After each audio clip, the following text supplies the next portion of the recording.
Welcome, everyone! We are suffering Smallville. This is going to be Season 2, Episode 17. It is called Rosetta. So, spoilers for the episode as always. And this is probably the most famous episode of the show. Probably, yeah. Yeah, I mean, it's certainly in terms of like early on and like it having it was a big deal because Christopher Reeve is guest appearing on it and kinda is the one who tells Clark about Krypton, about him being the last of his kind, or at least maybe not knowing that for sure, but certainly it's heavily implied by the facts that he has. So some questionable facts as well, actually, now that I think about it. Yeah, plus, they break out the John Williams music when Christopher Reeve shows up and kind of lead into it a bit for the last, 5 minutes of the episode, which, the music's good. Can't deny that they're hitting some nostalgia buttons for sure. I mean, they're still doing it 20 years later because, 20 years later from this, which was already, but because it works. I was just doing the math in my head. I stopped. We're not quite there yet, but we're almost as far away from this as this was from the original Superman movie. It's got to be close, right? It's getting there. Because this was what, 2000... This was 2? No, 3 by now. Because 2002, okay. 2002. So that's been 2003 by the time this aired. It would have been 25 years since Superman the movie. And so 2003 to now, so 21 years. So we're getting there. But all I'm saying is if we go by the last time that Reeve played Superman in those movies... Well, 1987 then, yeah. Okay, we're actually further away from this than that was from Superman 4. Yeah, and I would argue you kind of do go from that point in this scenario because they're playing on the nostalgia of not just that first movie, are they? Well, true. I don't know if 4 is the one that's coming to mind when they're doing it, though. All I'm saying is the people who are watching Smallville and cared that this theme was coming in probably saw Superman 4. Oh yeah, probably. I mean, I certainly had when I'd watched this. So, yep. Yeah. So it's kind of a weird one because arguably it's doing some actually okay things in terms of developing the central mythology of him becoming Superman. I think what sticks out to me watching it now, knowing that there's 8 more seasons after this, is that them, showing Clark dreaming that he's flying at the start is really weird when it's like, oh yeah, this feels like it should be there in 2 seasons time, based on this tease, and instead, yeah, if mild spoilers for the future of Smallville, I guess. Yeah, I definitely remember certain instances. I want to say it's at the start of season 4. I know what you're talking about. Yeah, where he's flying with the plane but there's technicalities to it because it's not really him. But it all comes back to, because they do address it, because they kind of have to address it at that point. It comes down to Clark's fear, right? This version of Clark is terrified of heights. It's established that already, and it's the idea that he's too scared to fly. Essentially, it's not that he's not able to; it's that he's too scared. Well, he's a little bitch. That's the excuse, but it still feels too drawn out. If they're already teasing that he's physically capable of it. Or because even in the pilot he was floating on above the bed, that was something they did right at the start of the show. Was earlier. So the idea that because they had this really, we talked about this back in the start of the show. That's no flights, no tights. That was their Bible getting out of the show, where we're going to separate it from being Superman by never having him develop that ability as part of the show, really. Which, okay, fine, but stop teasing it. Stop teasing it so goddamn much. Anyway. I do love how much they stuck to one power a season. Yes, but then they ran out of powers to give him because they used all the big ones. Hey, they got to go in for a while. Yeah, I think what I'd forgotten about the show that I was reminded of by the end of this episode is the whole we're going to imply that Jor-El's actually kind of evil for a good while. That's a big thing in this show for a long time, is that because at the end of this episode Clark thinks he reads a message in the ship saying, you've been sent here, you'll be a god amongst them, rule them, as if he's here to conquer, right? That's the word Clark uses. He thinks he might be here to conquer. Yeah. Which isn't something I remember from any other Superman takes. Not outside of Extreme Elseworld stuff. Yeah. Which makes me think, I genuinely do wonder if the main inspiration for this was Dragon Ball. No. Hear me out. Because Dragon Ball, like the whole point with Goku, he's a very obvious Superman stand-in, right? He's shot to Earth. He arrives. He's raised out in a remote thing by a good person, ish, and becomes a hero to Earth in spite of all those things. And it is revealed that later on he was sent here to conquer. He was sent from a race of terrible people. I'm just going to step in here and say I didn't even know he was sent here from another planet. I didn't even know it took place on Earth. Dragon Ball, yeah. I just thought it was, some cartoon world. No, definitely Earth.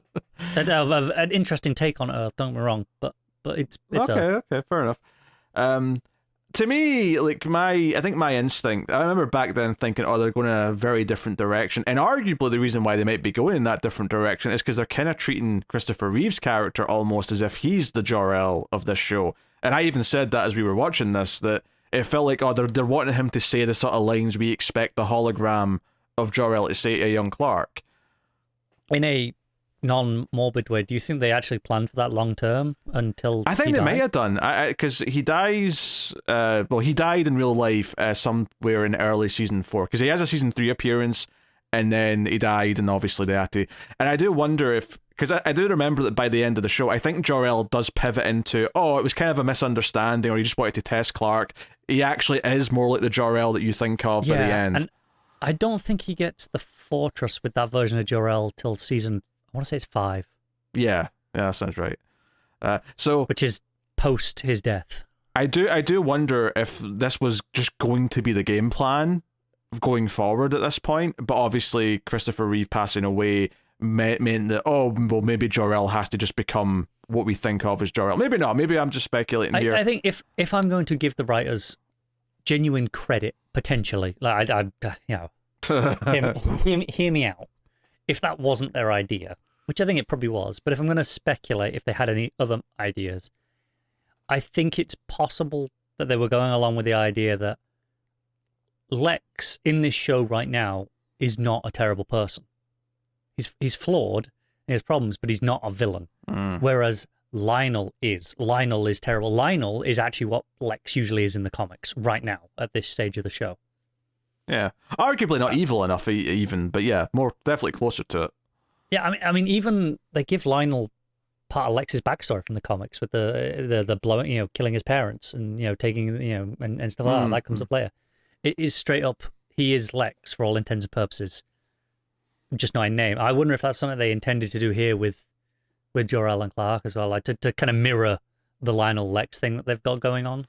Yeah, I think even just on a more basic level, I think it's really just an excuse to create drama and like draw out the origin of Clark. Is that for a while we're going to suspect that Jor-El's a villain and that he's actually here to be bad and he's going to have to fight against that. And I'm not saying there's anything inherently wrong with that take necessarily. At the same time, like so much of this show is just about forcing drama in places. There's a possibility they wanted it to have a real dichotomy between Jor-El and Jonathan Kent, to show the two fathers are so different, and it is just a nature versus nurture thing. Maybe that's what they wanted from this moment.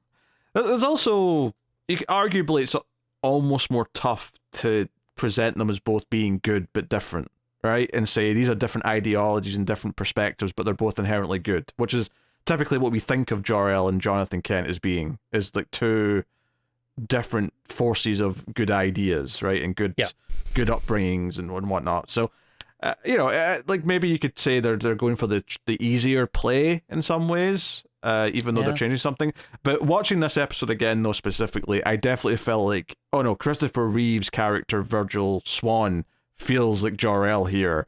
And maybe because they were making him feel like Jor-El, at the very least, we're going to tease that Jor-El is different than he usually is. Even the plan might have been to sort of pivot him more into, he's actually good by the end anyway, or maybe that was because Christopher Reeve died and they had to pivot because of that. Either way, it definitely starts off in a very different style than you're used to seeing Jor-El portrayed. I think none of this is inherently bad, for the record. No. I don't hate the idea of Jor-El not being necessarily a good person. It's a different take, but I don't. Jor-El's not really sacred enough that I think it's essential that he has to be a paragon. I have way more problems with messing up Jonathan Kent a la Man of Steel than I do with Jor-El maybe being a bit more of a dick than... Yeah, because Jonathan Kent is essential to Superman, whereas Jor-El is, by and large, incidental, right? In terms of Clark's character. Yeah, I mean, it is nice. Like, I've always liked the idea that Jor-El and Lara are good people, that we're fighting... well, it depends on the interpretation of Krypton, I suppose. But, you know, they're fighting a good fight. But they're fighting a good fight. They're trying to save the planet. They're trying to save the people, and they're not being listened to. And ultimately, they send their son off. Yada yada. Like I'm like that's always going to be my baseline, like idea of what Jor-El is. But yeah, I'm not against the idea. Like him being more of a prick doesn't necessarily impact the story as much as, you know, it doesn't hurt it because yeah, like you say. You can then do a story where, yeah, it's the nature versus nurture. Clark is still good despite what... Because I think that was the thing that stuck out to me in this final scene of the episode when they turn on the ship and like this message appears inside that Clark reads, is that he immediately starts getting worried. Like, what if that's just who I am? What if that's just in my DNA that I'm a conqueror and I'm evil? And I'm like, calm down. You can still make choices here. You still get to choose who you are. And that's what Jonathan says. Basically what Jonathan says. Like, hey, just relax. So that kind of idea, and maybe it's something that adopted kids have, is like that worry that, you know, if my parents, my parents a serial killer. Yeah, like maybe I'll be a serial killer too, which is something I've never. Oh my god, sorry, just saying that I realized I was right. Pete did know part of the episode at the start. Oh, you're right. Yeah, Pete had one scene at the start, and Connor jokingly said, well, that's him for the episode, and then that was him for the episode. I didn't even read. He has a scene, he says something, he goes, right, later, and walks out the door, and I went, well, that's Pete for the episode, and it actually was. Yes, they're talking about doing this family tree assignment for class, and all the other characters in the scene all have weird family histories. Clark's adopted, Lana's father, you know, she lives with her aunt, but now her real father is back in the picture.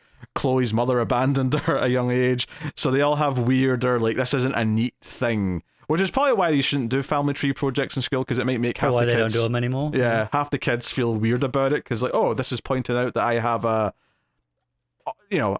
regular, non-nuclear family life, right? Yeah.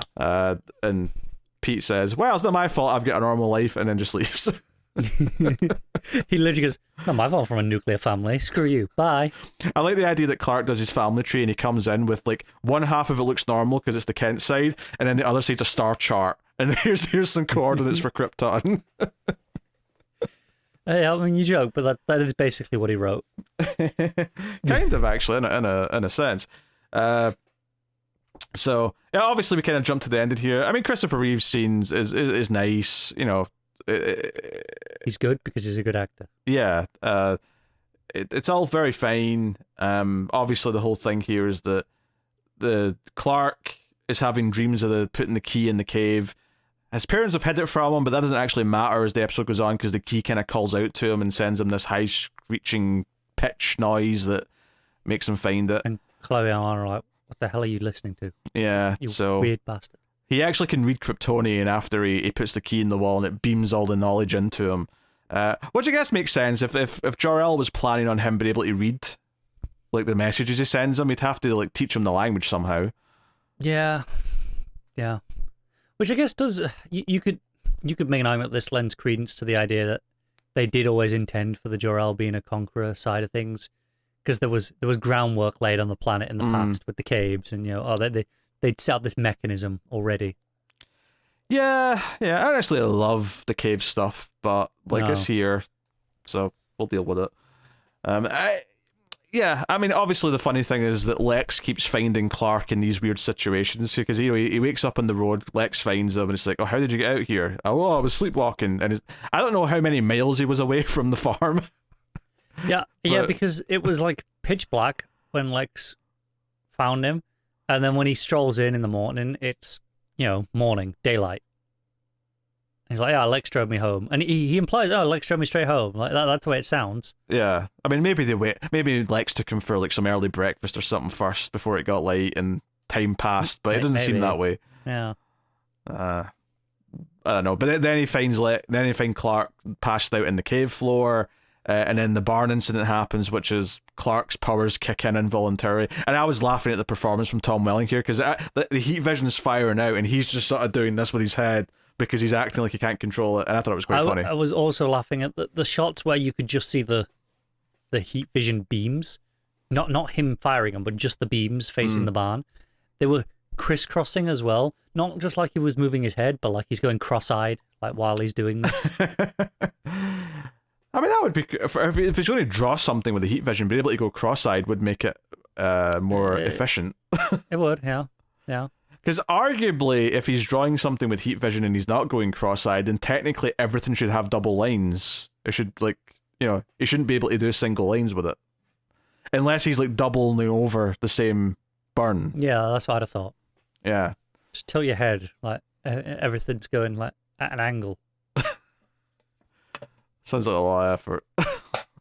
I mean, he looked like he was having a seizure, so I think it would be less effort than that. Yeah, so all this is like, he's got this call and he has to go and put the key in. He has to go, eventually Virgil Swan starts emailing him. Although, I say emailing him, this gets us into the rabbit hole of this episode of the email system that's in play.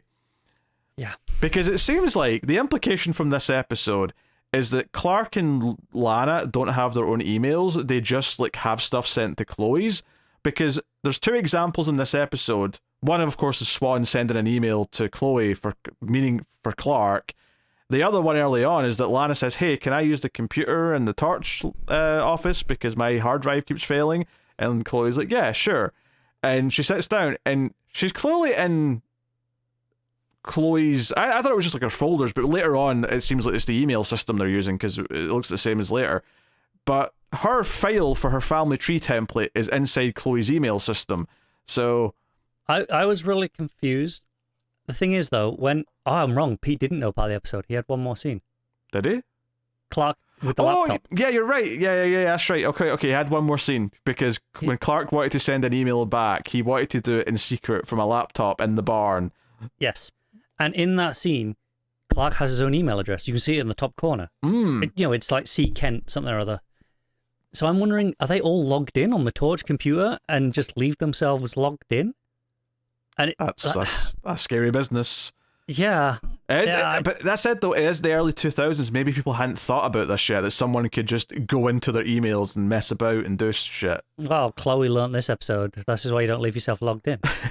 Yeah, because, of course, as soon as Lana sat down, I was like, okay, she's going to see something she's not supposed to. And she clicks on an email or a folder named CK, and it's photos from the prom of her and Clark, and then Chloe walks in and catches Lana looking at him and gets all upset that she's prying into private stuff. I joked, of course, that she thought it was a Calvin Klein folder because it just said CK. Yeah, so funny. I recall you chuckling. You're playing I all. I did not chuckle. You're playing all. Oh, that's not funny now. But Connor was in hysterics.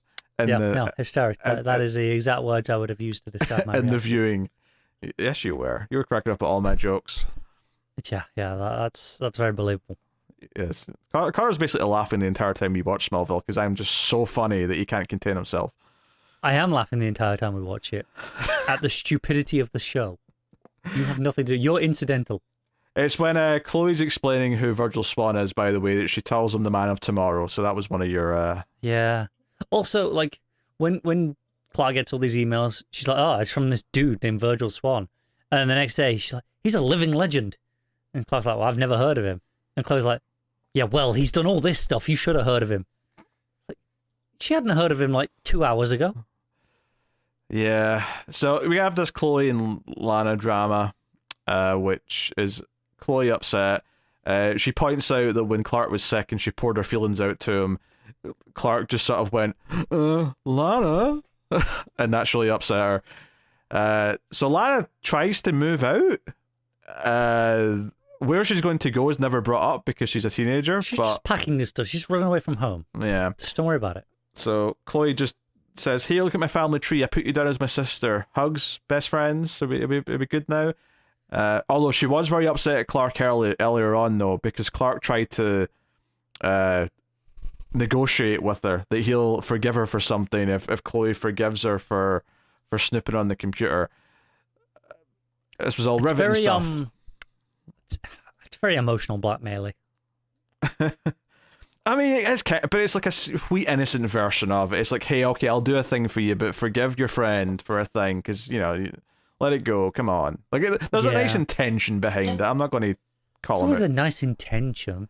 Don't get me wrong, though. Clark does do some serious gaslighting in this episode. You didn't need to say in this episode. That's true. He always does it. But there's a premise of the show. There's a big bit of gaslighting here when Lex directly starts asking him questions about what do you know about the caves and the language down there. And when he brings up that he thinks it's extraterrestrial, Clark goes, "Oh, you think aliens did it? May want to keep that to yourself. You look like a fool." Yep. And I mean, he's not wrong, but also real good friend there, Clark. Yes, but he knows that it is true, so he is officially gaslighting. Yeah. Yep. As much as he's also right. He will look like a fool if he goes about broadcasting this. Doesn't change the fact that it's true. Mm-hmm. Also, the archaeology guy's back in this episode. He doesn't like that Clark snooping around, but when he finds the key lodged in the wall, because after Clark used it, apparently it's shot across the cave and just got lodged in the opposite wall. He puts the key in himself. He gets the knowledge beamed into him, but it's too much for a puny human to take, so he goes catatonic. And he's just lying in a hospital. I've got a funny feeling, maybe a vague recollection, that he's going to be walking around with those white eyes, like doing stuff in a future episode. I think he's going to wake up and... He definitely wakes up a little bit at some point. Yeah. I mean, even if we didn't know anything, the way this episode ends with Lex being like, "You're gonna tell me stuff. This isn't the end of this." I think the show is making it very obvious that it is going to revisit him. Yeah.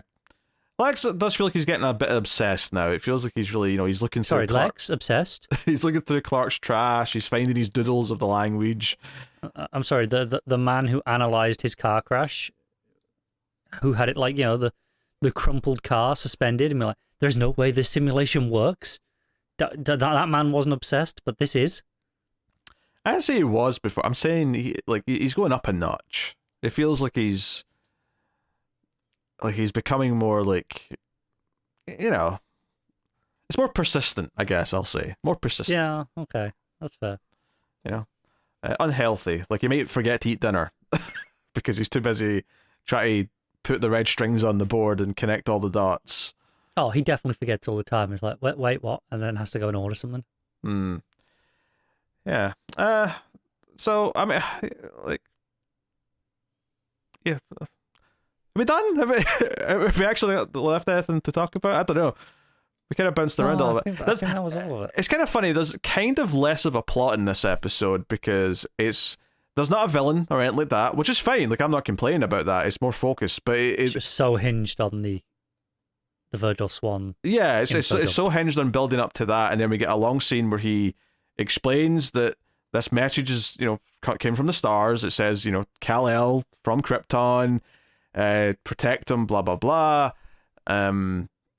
Also, like, my one problem with this scene, I say one problem, but a nitpick I have with this scene. So he talks about how he got the signal of this message the day of the meteor shower. Yes. And I was like, okay, so it's coming from the ship. And then he says he backtraced the signal to where Krypton was. Are you telling me this signal traveled at the exact same speed as the meteor shower? Because what? Here's the thing. Like, did it arrive the same day, or did he just discover it at the same time? No, because he was actively looking, because he says there was nothing. Okay. And then he says, until 13 years ago, and Clark says, the day of the meteor shower. He's like, yep. Maybe the ship boosted it, but the signal was still coming. Like, it's like a hotspot. Little relay. Maybe. It's boosting the Wi-Fi, okay? It's boosting the Wi-Fi from Krypton. And of course, there's nothing definitive here, but he talks about backtracing it, and there's nothing there. So the implication being the planet is gone. I mean, these are big deals. I mean, it's kind of weird talking about it, because obviously we know the whole time all this information. It's something that Clark's just learning. But the fact that Krypton's now in the show's lexicon is a big deal, I guess, because now we don't have to dance around that. We can just talk about Krypton. Yeah, that is true. We got... He has a name, Kal-El. I don't think he knew that before now. Yeah, that's new. That's entirely new. Even Jor-El as a name is a completely new thing. And it does lead to the big scene with the dad afterwards, but also even before he goes, like when he's saying that he's going to go do this, because they're saying no, we don't want you to do this. Like he makes a big song and dance of like, look, I'm still going to feel the same way about you two. You're still my parents, but I got to do this. This is something I have to do. And to be fair, Jonathan does back down once Clark makes it clear this is like a calling. Like I can't just ignore this. Like I'm going to, if you try and stop me, I'm going to go do it anyway, or I'm going to like be obsessed with it every day until I can. Like this is too I don't know, like too much of a calling was the best word for it. There you go. I'll just say it again. Yeah. You started high. Yeah. So, I think obviously objectively this is one of the more interesting episodes, and I think part of it is that it does feel like it's advancing the overall story. It feels important for Clark to learn this stuff, and it's not bogged down by a shitty villain of the week. There is a little bit of shitty Chloe Lana drama, because of course there is, but objectively it's better because of that. I think hindsight is a bit of a problem though, because we know the show is going to still just dance around things for so long that it feels a little disingenuous in hindsight. But I think if this was only one of like 20 episodes in the entire show, we'd be like, oh yeah, it was a solid episode. But as it is, you're like, okay, it's fine. It's important. We get that, but it felt more important viewing it at the time when this was airing, because you didn't know how long they were going to drag everything else out. But now, because we know, we're going to get to a point in a future season where Doomsday is a thing, and he's still not Superman yet. Zod and all the Kandorians. That's right, they do Zod. The entire JSA. they do everything before he becomes Booster Superman. Gold. It's so stupid. And that's the thing, you're going to do the thing where Kara shows up late and she was supposed to be here when he was a kid. That's great, but doing it like before he actually becomes Superman though is so weird, because she's got all the powers and stuff. It really undermines the point. Like her whole identity in general as Supergirl is, I was too late. He was already a grown man and was Superman by the time I got here. How am I supposed to protect him anymore?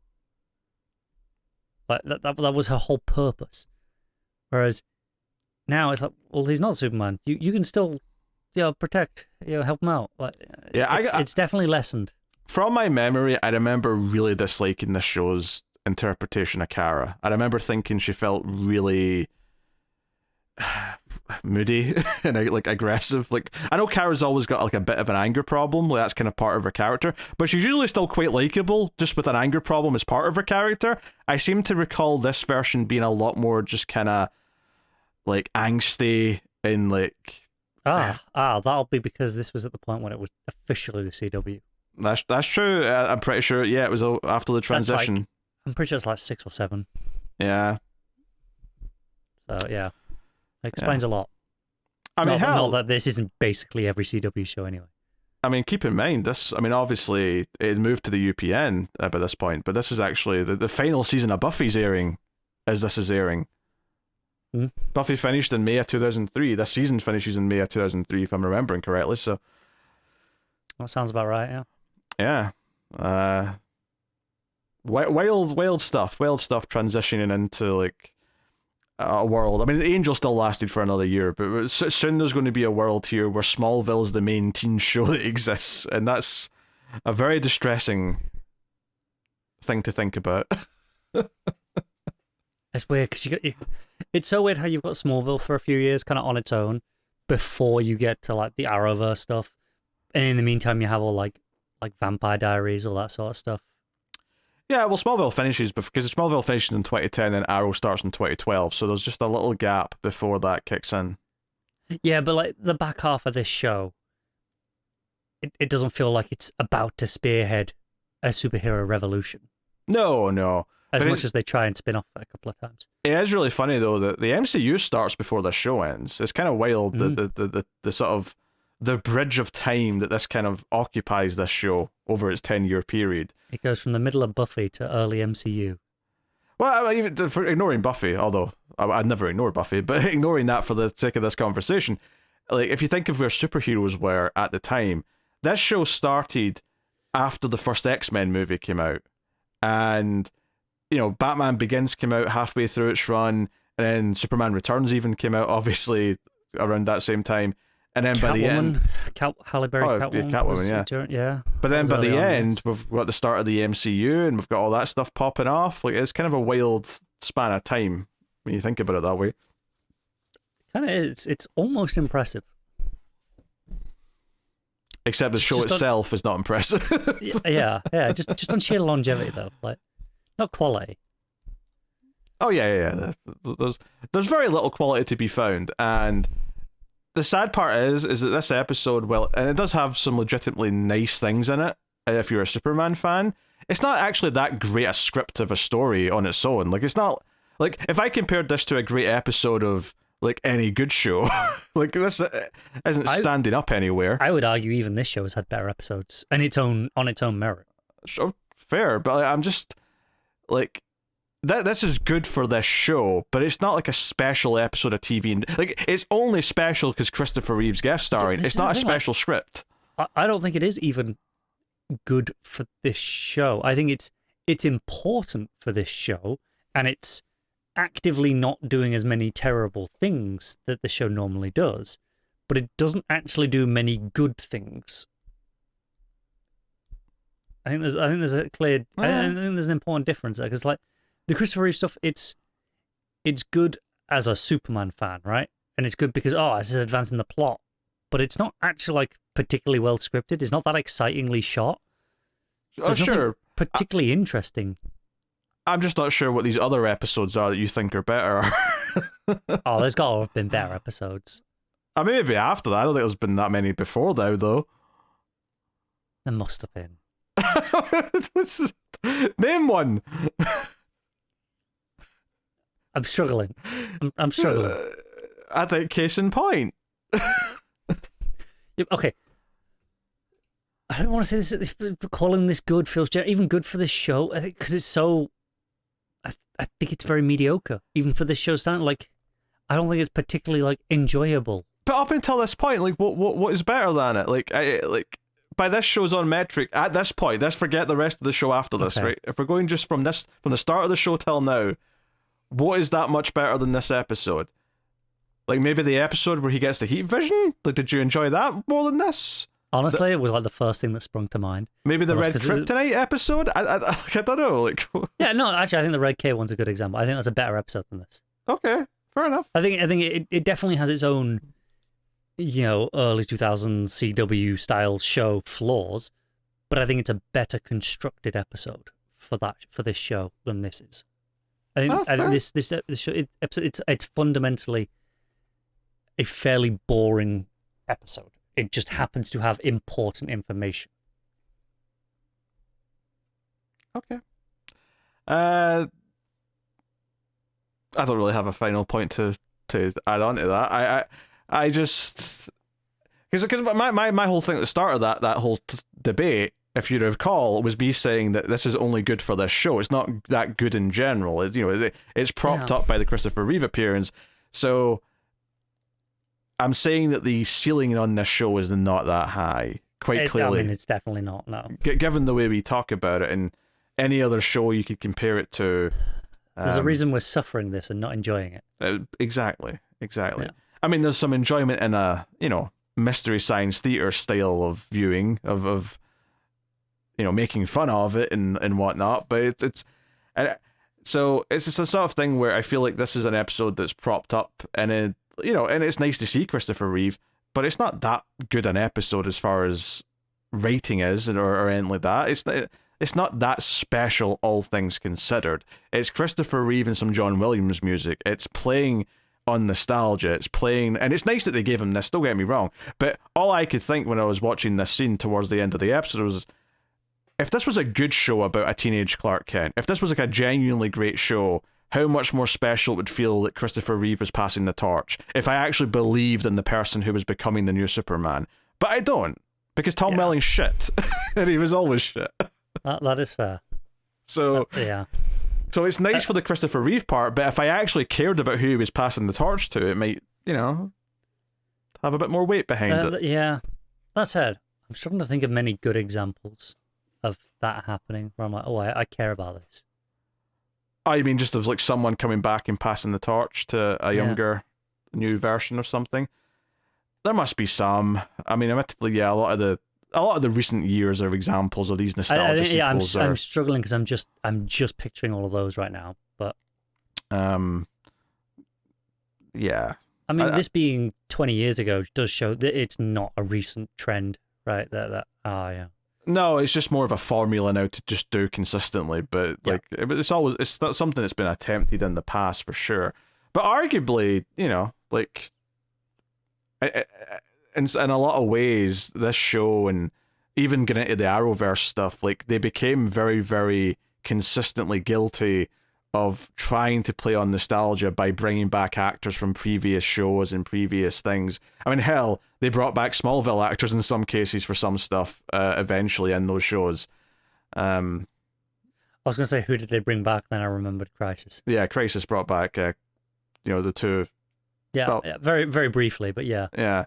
And alternatively, but they did bring back people from Lois and Clark or even the Supergirl movie. Never mind, like, hell, Lex Luthor in the Arrowverse was from Superman 4. That is true. So the Arrowverse is far more guilty of it than this show ever was, and this show has done it with, a few people. Clearly, like obviously Reeve. Obviously you got Martha Kent herself. There are examples in this show. I mean, I think it's more than a few. You've also got Terrence Stamp, who was Zod in the movies. You've got Margot Kidder shows up after Christopher Reeve passes away. She kind of fills in for him. This show is pretty guilty of it. I think Arrowverse feels like there's more because there's like 5 shows doing it at the same time. But I think if you just took one of those and compared it to this, it's probably not that dissimilar. I also think maybe the Arrowverse tended to go with like deeper pulls. Maybe because some of these, they'd already done them on this show, or people had passed away, for example. But they tend, I say, their Lex being from Superman 4 is inherently a deeper pull than any of the examples in Smallville. Yeah, for sure. But you can't deny. I mean, I thought of 4 in total there quite easily without even breaking a sweat. And there's probably some smaller ones that I'm not remembering. Possibly, yeah. I don't remember them, but yeah, I can't rule it out.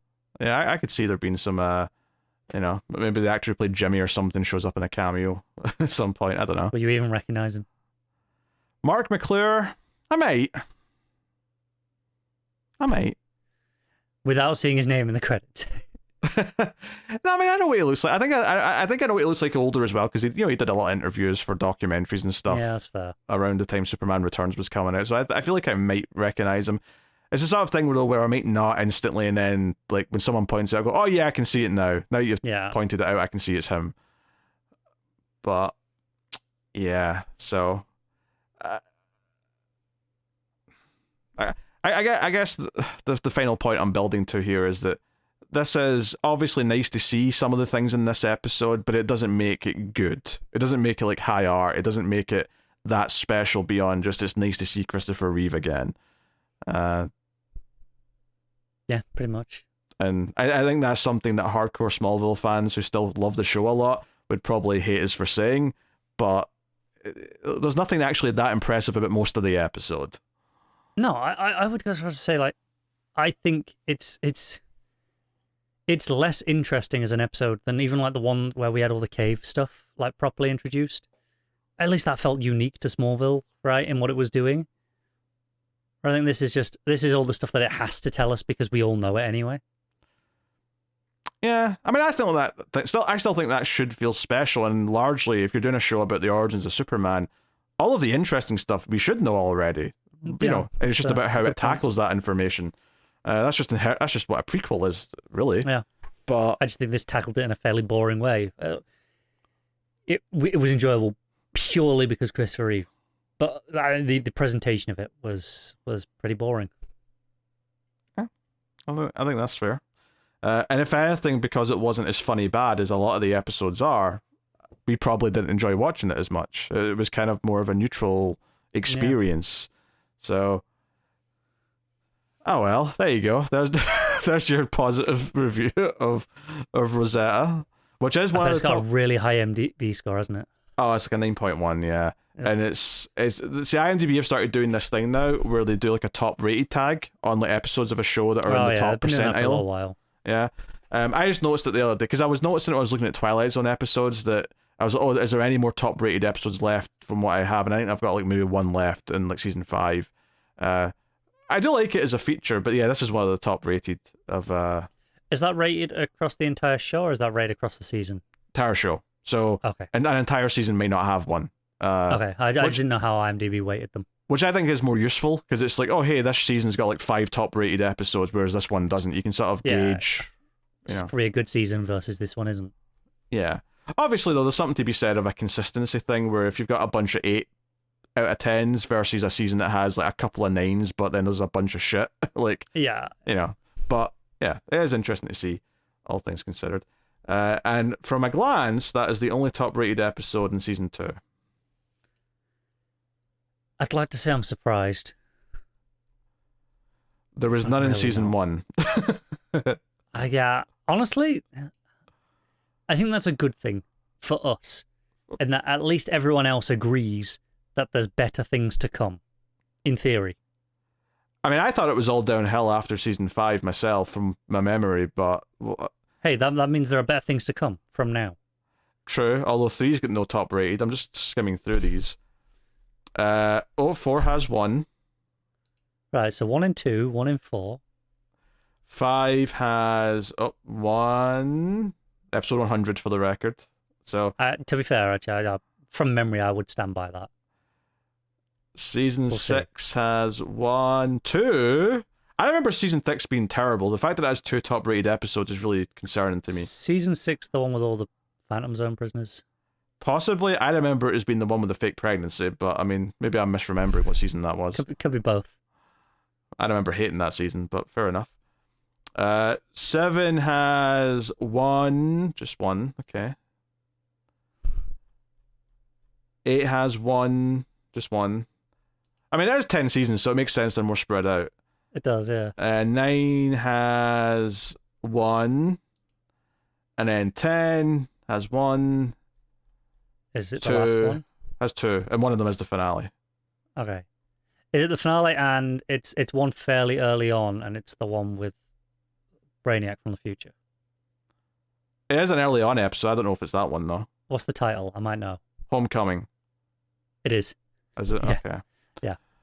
All right. Well, there's a little taste of the future and what we've got to be excited about. So, basically, nothing now until Series 4 is the next top-rated episode. Yes, and it's a season 4 finale as well, so it's not like we're getting it early on either. We've got a while to go yet then. A couple of seasons. I mean, I remember the final scene of season 4 being good. He throws something. Oh, okay. Is that? Okay. Yeah. Like, objectively, or a fun scene to have in your Superman origin show.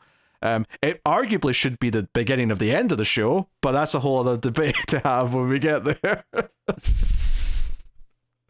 Yes, we will. So, there you go, that's Rosetta. I feel like we ran out of things to talk about in the episode like 15 minutes ago, and somehow we've waffled on. Yeah, that does happen. There you go, that's Smallville. Smallville's still shit. It really is. If that upsets you, then I don't know what to tell you, right? It's fine, like a bad show. I have no problem. Like, I love some dumb things too, but Like Buffy. There's literal college classes that are taught on how good that show is. I'm sorry, there are college classes on Klingon. That doesn't mean it's legitimate. As a study of making a language up from scratch, I think that there's a reason to study that. There are college classes on Taylor Swift. Do you want to go down this argument right now? I mean, if you're analysing how she's so successful, like that, there's something to study there. I could see that. An entire college class.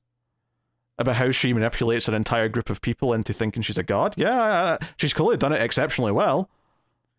She's capitalist, like in a bottle. Yeah, but this is my point. There are classes on anything. Smallville's read a class at some point. Aye, and how not to write a shit TV show. I mean, maybe, but hey, you didn't specify that that's what the Buffy one wasn't. Well, no, there was an implication of it being for quality. Oh, there's an implication. There was an implication. There was an implication. Yes. You can't just say that and imply it's to do with something dodgy, okay? That's what implications are. Implications don't necessarily mean something bad. You can imply something good. Yeah, but I'm implying that maybe it's not. you can imply, let's like you can imply you think someone's a genius. You can imply someone's special to you. You can imply that someone's important to you. These aren't bad implications. But people don't. Implication has negative connotations. Not necessarily. I bet there's a college course on this. Implication is a completely neutral word. It can be a positive implication. It can be a negative implication. That is just not true. I mean, it can be, but it still has. It's not a neutral word. Like if a girl says, "Hey, I want you to come over tonight, just you and me," there's an implication of sex. That is absolutely positive. No, there's no. Well, hang on, no, that doesn't. You're assuming that the person wants that. Otherwise, it is not a positive implication. That's a threat.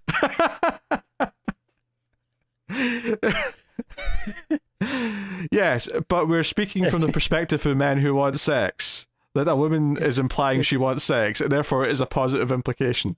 So these are all semantics. Those are semantics.